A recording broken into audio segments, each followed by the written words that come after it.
I'm tired. Uh-huh. My tongue's been scraping against one of my teeth and getting all cut up and it hurts. I have a dentist appointment the second Tuesday in February. So that, ugh. Anyway, this shirt I got at Walmart, I think, for $8. And I fixed the neckline because it was a guy's shirt that would have been up here. Fixed the neckline a little bit, and then I embroidered this on there, a lotus flower and the Om symbol. Baby liked it. He thought that was pretty cool. He's been sort of discombobulated. His schedule's been kind of goofed up. He got up at 2 in the morning, was starving to death, and he got fed, and then he was fussy all night. Poor thing. Poor Ashley. She was just exhausted this morning. So I said, I'll do my best to put him back on schedule. I'm pretty good at distraction.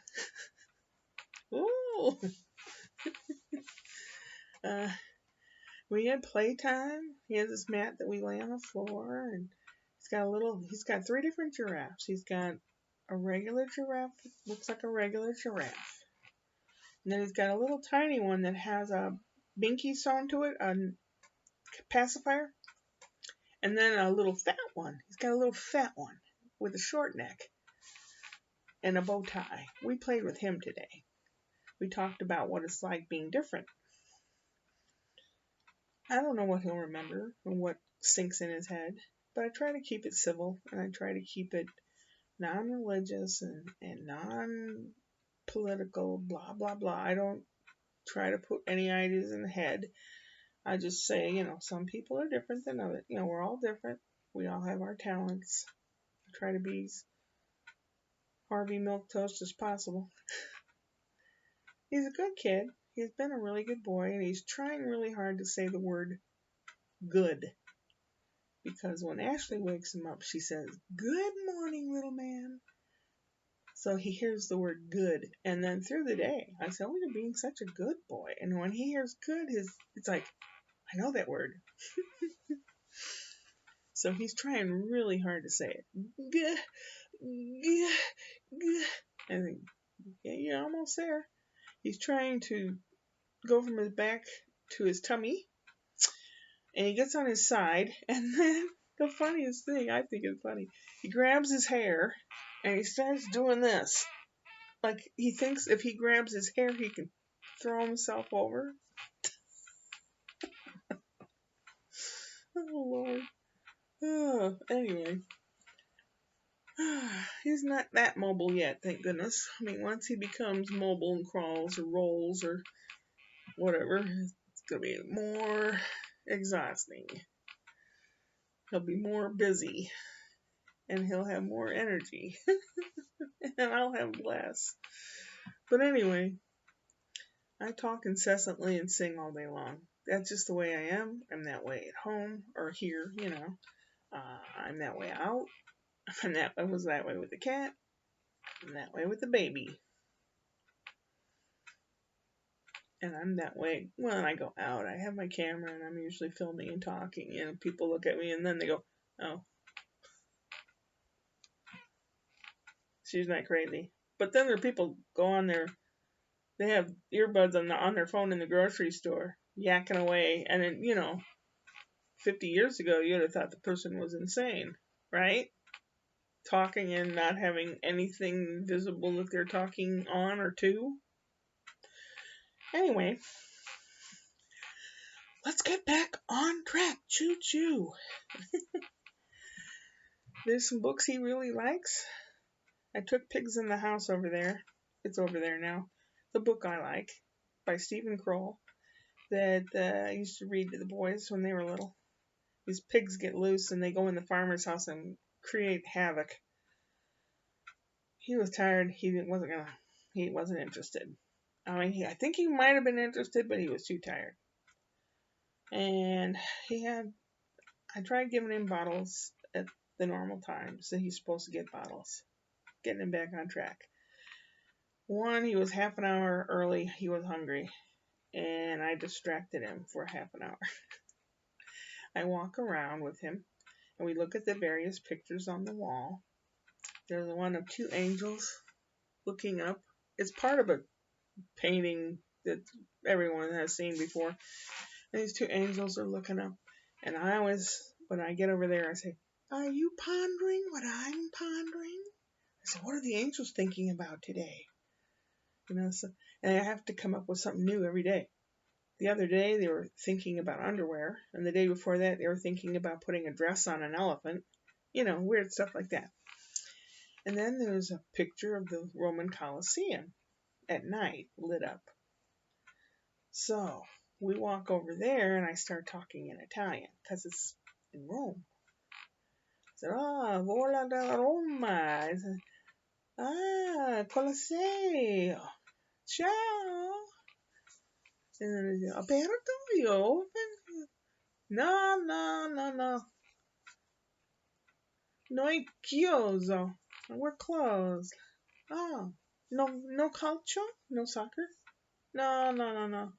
Domani, tomorrow. Arrivederci. And he's fascinated. It's like we're talking to that picture and it's answering us. I think he's going to have a really good imagination. So we did that kind of thing. We walk over to they have like a little child gate up, so the doggies have to stay in that one area of the house.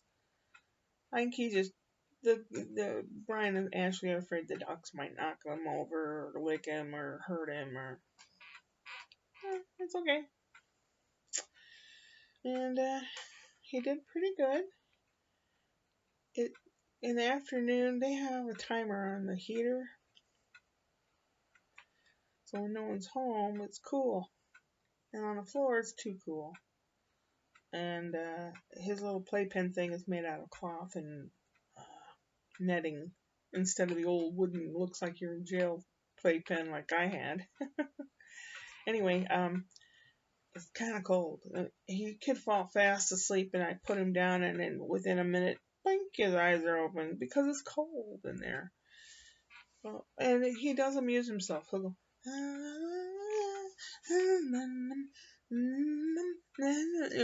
just amuse himself for a while. And I'm glad he can do that, because that's important to know how to amuse yourself, even when you're grown up, because sometimes you have to wait.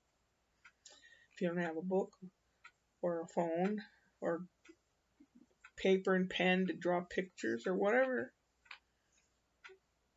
then you get bored. So you have to learn how to amuse yourself. So he did pretty good. And since I sing all day long, sometimes when I sing I make faces. I go la la loo lee la. And then sometimes it's just I hold my mouth in one position. And he looked. You didn't move your mouth, but I heard different sounds. He looked and he watched and he watched. And about 5 minutes later, I hear. And I'm like, that kid blows my mind. I mean, I don't know if my kids were anything like that or not, because I had to work. I never got to see them grow up. I'm so very thankful that I get to watch this little guy. It's so cool. I'm not trying to ruin his mind with propaganda or politics or religion or anything. I just try to be as bland as possible. Creative, And then if I say a snarky comment, I'll say, Grandma's kidding. I'll always tell you if I'm kidding. He's such a good kid. Such a good kid. It was really hard staying awake and attentive all day because it's very tiring, and I'm old. That's why it's best to have kids when you're young. But, yeah. tomorrow I'm making schnitzel. That's hard to say with a hurt tongue. Schnitzel. Or something to that effect. Probably schnitzel. Early in the morning, I'll go over to Gus's meat market in Delhi. Gus has the nicest sausage. He's like 80-something years old. He moved to this country when he was a little kid, and their family had a meat market. He was a butcher, and he's had this meat market deli for ages and ages. And he does have some good würstel, and he makes it there. Bockwurst, Weisswurst, Bratwurst, and he has two types of, oh my goodness, excuse me, burping thinking about it. Two types of bratwurst you can buy, uncooked or cooked, depending on what you're going to do with it. If you're going to freeze it or you're going to barbecue it right away or whatever. And